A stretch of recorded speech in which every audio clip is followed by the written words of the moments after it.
मुख्यमंत्री महिला सशक्तीकरण अभियानांतर्गत मुख्यमंत्री माझी लाडकी बहीण योजना वचनपूर्ती सोहळा मंगळवार दिनांक 8 ऑक्टोबर 2024 रोजी होम मैदान येथे आयोजित करण्यात आला आहे। या सोहळ्यासाठी जिल्ह्यातील जास्तीत जास्त महिला लाभार्थ्यांनी उपस्थित राहावे यासाठी 350 पेक्षा अधिक बसेसची व्यवस्था करण्यात आली आहे। या सोहळ्यासाठी मुख्यमंत्री एकनाथ शिंदे, उपमुख्यमंत्री देवेंद्र फडणवीस, उपमुख्यमंत्री अजित पवार, महिला व बालविकास मंत्री आदिती तटकरे, जिल्ह्याचे पालकमंत्री चंद्रकांत पाटील यांची उपस्थिती राहणार आहे। मंगळवारी शहरातील होम मैदान येथे दुपारी 12:30 वाजता हा कार्यक्रम होणार आहे। तरी जिल्ह्यातील जास्तीत जास्त महिला लाभार्थ्यांनी या कार्यक्रमासाठी उपस्थित राहावे असे आवाहन त्यांनी केले।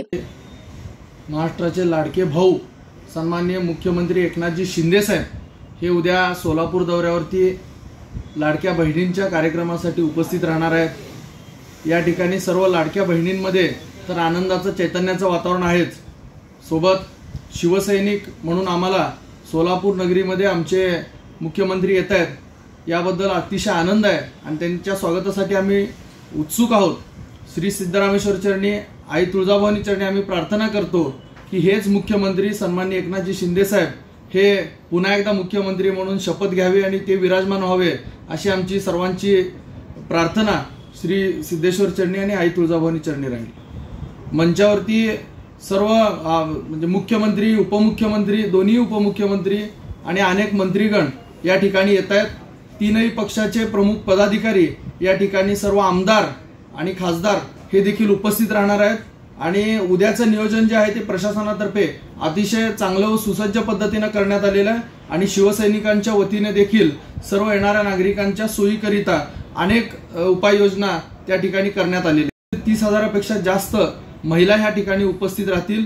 अनेक युवक, अनेक जनता ही या सोलापूरमधली देखील या मुख्यमंत्री साहेबांना आपल्या आणि उपमुख्यमंत्री साहेबांना भेटण्यासाठी, बघण्यासाठी उत्सुक आहे, ते देखील त्या ठिकाणी उपस्थित राहतील। सोलापूरच्या जनतेला, सोलापूरवासियांना मी एक मनपूर्वक आवाहन करतो की महाराष्ट्र राज्याचे मुख्यमंत्री लाडके भाऊ येत आहेत आणि ज्यांनी या ठिकाणी आपल्या गोरगरीब महिलांना एक 1,500 रुपये देण्याचं जे वचन दिलं होतं ते पूर्ण केलं आणि गेली 3 महिने हे आपल्या अकाउंटवरती, महिलांच्या अकाउंटवरती हे पैसे त्यांनी भाऊबीजीला जी सुरुवात केली ती आज तागत अतिशय अखंडपणे चालू आहे।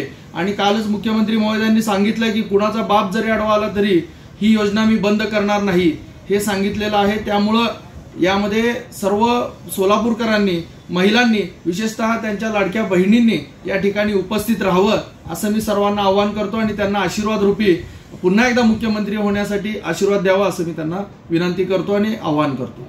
होम मैदान येथील कामांची पाहणी जिल्हाधिकारी कुमार आशीर्वाद यांनी केली। येथे 40,000 महिला लाभार्थी बसू शकतील असा सभामंडप तयार करण्यात येत आहे। तसेच विविध शासकीय योजनांची माहिती देणारे स्टॉल लावण्यात येणार आहेत। या कामाची प्रत्यक्ष पाहणी तसेच आवश्यक सूचना त्यांनी यावेळी संबंधित शासकीय यंत्रणा व गुत्तेदार यांना दिल्या। प्रत्येक तालुक्यातून येणाऱ्या बसेससाठी व अन्य वाहनांसाठी पोलीस विभागाच्या वतीने शहरात ठिकठिकाणी तयार केलेल्या पार्किंगची माहिती त्यांनी घेतली। एकाही महिला लाभार्थ्याला कोणत्याही प्रकारचा त्रास होणार नाही यासाठी प्रशासन प्रयत्नशील असून त्याचा आढावा जिल्हाधिकारी आशीर्वाद यांनी घेतला। यावेळी निवासी उपजिल्हाधिकारी मनीषा कुंभार, पोलीस उपायुक्त दीपाली काळे, उपजिल्हाधिकारी संतोष कुमार देशमुख, सदाशिव पडदुणे, सार्वजनिक बांधकाम विभागाचे कार्यकारी अभियंता मनोज ठाकरे, विद्युत विभागाचे कार्यकारी अभियंता श्रीनिवास गुजरे, जिल्हा महिला व बालविकास अधिकारी रमेश काटकर यांच्यासह अन्य संबंधित विभाग प्रमुख उपस्थित होते।